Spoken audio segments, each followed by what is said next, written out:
Labur, nik uste dut, enpresetan gaur egun oso ohikoa dala, bereentzat kritikoak ez dian elementuetan edo beraiek duten ezagutza baino handiagoa topatu dezakete, kanpoan topatu baldin badezakete, askotan kanpora jotzen dute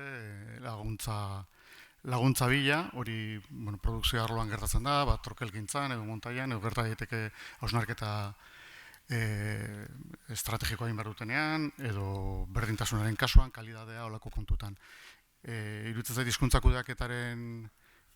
ikuspegitik gauza bera dela, eta orduan aholkularitzan lana da metodologia bat eramatea enpresara, ezagutza bat, pilatutako esperientzia eramatea, eta baita ere berrikuntza. Uste dute azkeneko urteetan metodologikoki asko aurreratu dela, eraginkortasunan asko irabazi dugula,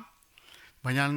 lotu nahiko nuke lehen ekonomisten elkargoko kideak aipatu duen bezala, merkatua ez dela autorregulatzen.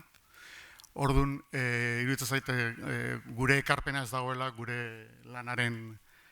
kalitatearen baitan bakarrik, baizik eta baita ere sustapenean.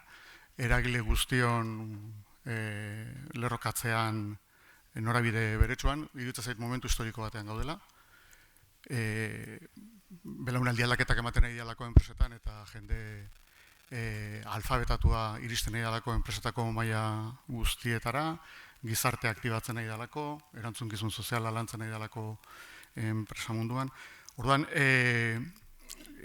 gure ekarpena hor kokatzen da, baina iruditzen zait oso importantea dela azpimarratzea ere sustapen lana ez dela bakarrik laguntza ekonomikoa, baizik eta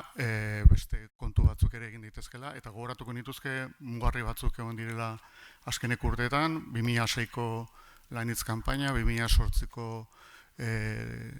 dekretua, kontsumitzaileen eskubideen dekretua, eta azpimarratu nahiko nituzke ere, eskualdeetan egin zidan lanak, eta hori ikusten baldin badugu historikoki ze emaitza izan duten planek, hori ikusi daiteke, eta momentu honetan, esateatako Urola Kostan, Oiartzunen ari dira enpresa txikiekin, 80 piko enpresa mugitu dituzte, eta esateatako Araban, azkeneko idea, 50 langiletik gorako 200 enpresekin ari dira lanean, eta galdetegi bat 51 enpresak erantzun dute, eta 13 elkarrizketa onartu dute. Horrek esan nahi du, diru laguntza zaratago, beste